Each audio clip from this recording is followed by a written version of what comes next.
Ukrainian leaders say Russia unleashed a massive overnight attack on Kyiv. They say ballistic missiles slammed into the capital, killing at least 16 people and injuring dozens more.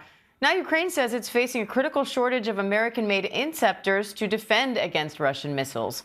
ABC's Tom Sufi-Burridge has the details. Hi, Tom. What's the latest on this attack? Yeah, Dan, this was a particularly brutal Russian missile attack on Kyiv. Dozens of explosions rocking the Ukrainian capital, lighting up the night sky. The death toll rising through this morning. At this time, there are about 16 people confirmed killed and more than 40 injured.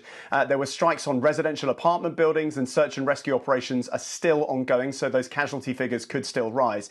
Ukraine says it shot down nearly all of the 44 Russian cruise missiles fired and nearly all of the 168 explosive attack drones. But as you alluded to in your question there, Diane, what's critical to note here is that Ukraine's Air Force no longer discloses how many Russian ballistic missiles were fired, and that is because it is highly likely that a very high proportion of the Russian ballistic missiles fired overnight got through Ukraine's air defenses and potentially hit their targets. And that is because Ukraine says it has run out of those crucial interceptor missiles for the American-made Patriot systems. It is really the only air defense system Ukraine has which is effective against ballistic missiles, which of course travel up through the Earth's stratosphere and then plunge down back to Earth at hypersonic speeds. Now, after the US-Israel war with Iran, there is a global shortage of the interceptor missiles for the Patriots.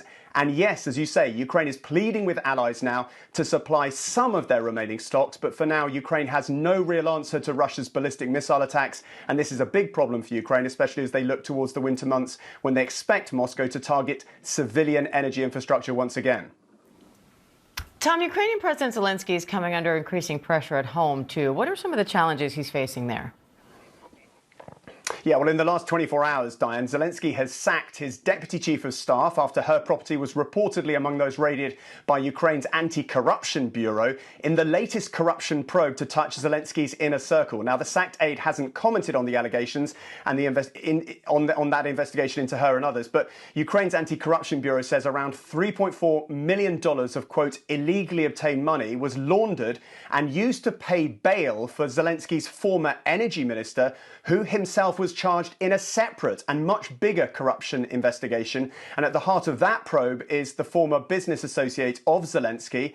And that investigation also led to President Zelenskyy to sack his chief of staff, Andriy Yermak, last year. Now, all of those individuals I mentioned deny wrongdoing, and Zelenskyy himself has not, Diane, been directly implicated in the corruption scandals. But it's highly damaging for him and his government, and the latest allegations surfaced just less than 24 hours after Zelenskyy's former defense minister challenged him to hold wartime elections. Mikhailo Fedorov is the challenger's name, a 35-year-old tech-minded reformist who, as defense minister, clashed with Ukraine's top general. Zelenskyy ultimately removed both men from their posts, but Fedorov is not going quietly. And in a video message, he said Ukraine has a systemic governance crisis where the old system lives by its own rules too often.